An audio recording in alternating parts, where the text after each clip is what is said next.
एक बार महात्मा बुद्ध किसी नगर से गुजर रहे थे। बुद्ध की नज़र एक कपड़ा व्यापारी पर पड़ी जो उदास और निराश दिख रहा था।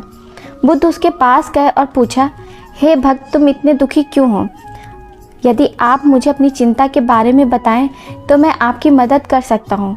कपड़ा व्यापारी ने बुद्ध को प्रणाम किया और अंदर आमंत्रित किया।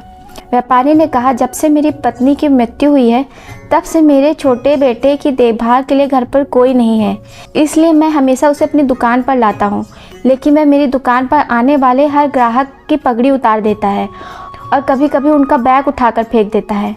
मैंने बेटे को बहुत समझाने की कोशिश की लेकिन वह नहीं समझा। उसकी हरकतों से मेरे सभी ग्राहक अपमानित महसूस करते हैं और वापस चले जाते हैं। मैं तुम्हारी मदद कर सकता हूँ, लेकिन तुम मुझसे वादा करो कि तुम मेरे किसी भी काम में हस्तक्षेप नहीं करोगे, ना ही कोई सवाल पूछोगे। व्यापारी बुद्ध से यह वादा करता है। अगले दिन बुद्ध पगड़ी पहनकर आए और ग्राहक की तरह बैठे। व्यापारी के बेटे ने आकर बुद्ध की पगड़ी उछाल दी। महात्मा बुद्ध मुस्कुराए और बोले, अच्छा जाओ, वह पगड़ी वापस ले आओ। वह बच्चा दौड़कर पगड़ी ले आया और बुद्ध को दे दी। अगले दिन बुद्ध एक कुल्हाड़ी और लाठी लेकर आए। लड़के ने फिर पगड़ी उछाली।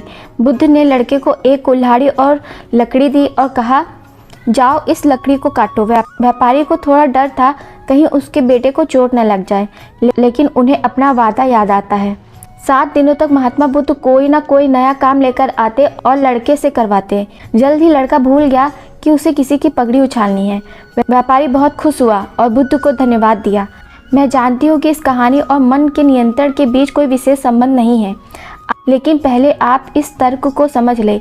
यदि हम अपने मन को अपने अनुसार कार्य नहीं कराएंगे तो मन अपने अनुसार कार्य करेगा। यदि हम मन को अपनी इच्छा अनुसार नियंत्रित कर ले तो मन को नियंत्रित किया जा सकता है।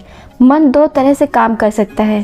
पहला, मन अपनी इच्छा अनुसार काम कर सकता है, या दूसरा, हम मन से अपनी इच्छा अनुसार काम करा सकते हैं।